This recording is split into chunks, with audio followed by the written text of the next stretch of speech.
মায়ের মুখমণ্ডল বসানো হলো। রবিবার দুপুরে একটি অনুষ্ঠানের মধ্যে দিয়ে বোরক্ষা কালী মায়ের মন্দিরে মায়ের রূপোর মুখমণ্ডল বসানো হলো। এতদিন পর্যন্ত বার্ষিক পুজোতে মায়ের মূর্তি প্রতিষ্ঠিত করা হতো মন্দিরে। পুজোর 4 দিন মায়ের মূর্তি মন্দিরেই থাকতো, তারপর প্রতিমা বিসর্জন করা হতো।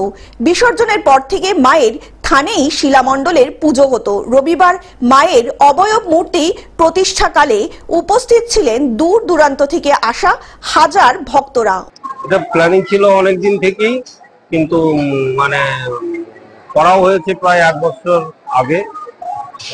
সেটাতে প্রতিস্থাপনের সময়টা হয়ে ওঠেনি।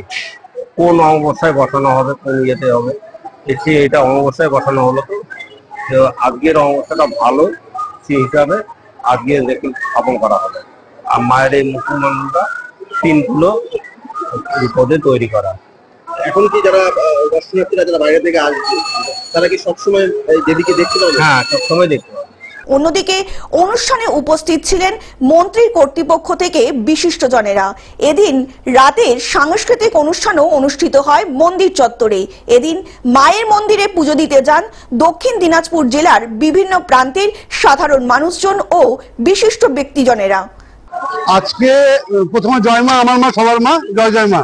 তো আজকে যেটা হলো সেটা হচ্ছে আমাদের এখানকার পুণ্যার্থী এবং গ্রামবাসী ভক্তবৃন্দ সকলের একটা ইচ্ছা ছিল যে বছরে আমরা 4 দিন মায়ের রূপ দেখতে পাই। আর তারপরে সারা বছর আমাদের সেই শিলাময় যে মা, সে তাকে আমরা পূজা করি, বা সারা বছর আমরা সেই মায়ের সেই রূপটাকে দেখতে পাই না। এটা একটা ভক্তবৃন্দের আক্ষেপ ছিল যে যদি এটা করা যায় তাহলে আমরা এসে সবসময় মাকে একটু দর্শন করতে পারবো। যেটা কল্পনাতে দর্শন হয়, আবার রূপের মাধ্যমে দর্শন, 2 রকম হয়। তো যাই হোক, তার মধ্যে এইটা একটা। তো তখন আমাদের কমিটি চিন্তা ভাবনা করে যে আমরা মায়ের একটা অবয়ব তৈরি করবো, মুখমণ্ডল।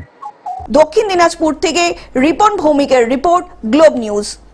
এখন থেকে গ্লোব টিভি দেখুন আপনার স্মার্টফোনেও। গুগল প্লে স্টোর অথবা অ্যাপল স্টোর থেকে ডাউনলোড করুন গ্লোব টিভি লাইভ অ্যাপ। এছাড়াও জিও টিভি অ্যাপ থেকেও দেখুন গ্লোব টিভি লাইভ।